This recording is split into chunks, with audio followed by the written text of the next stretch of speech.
Good morning, Dennis Burns, Fire Behavior Analyst for California Interagency Incident Management Team 2 with your North Zone of the KMP Complex update for October 9th. So last night, pretty quiet night. We did have crews out patrolling, but took very little action, mainly because of environmental factors. One, it was super foggy up in there and it was pretty moist, so not a lot of active fire. So the plan today is down here on the west side, up above Heartland, is just continue to mop up and patrol, get some depth, identify any sources of heat that are near the line or potentially could challenge the line, and deal with those. The big issue in this area is rolling material and snags falling across the line. Anything that does get across the line, we're not too concerned with today because of the moisture we received yesterday, so crews could easily pick all that up.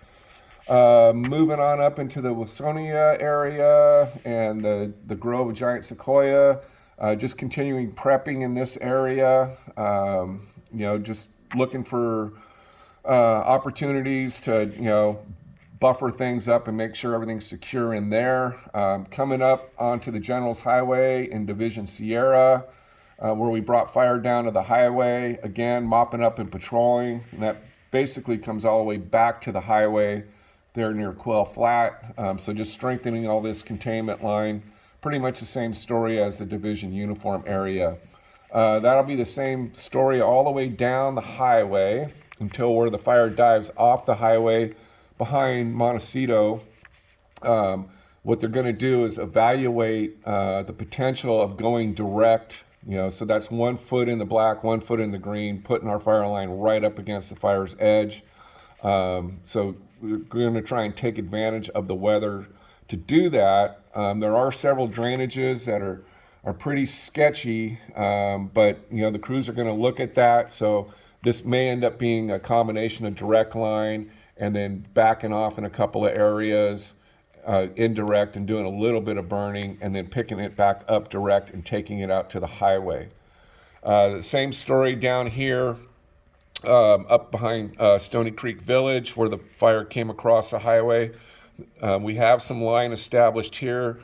The original plan is to burn this out. And so they're going to evaluate whether they can go direct. Again, it's not real favorable ground to do that.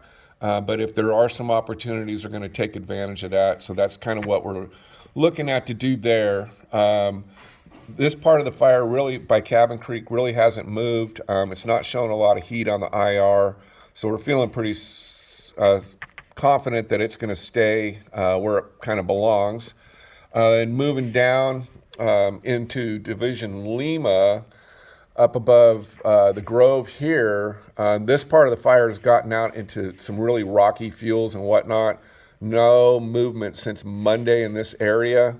So right now this is kind of a low priority until we can get some more crews in or we can shift crews. Coming down, this is all holding, expecting to hold, and we're continuing to do some improvement in the Giant Grove down here by the General Sherman Tree. So that's your morning update for October 9th, and I'll talk to you this afternoon.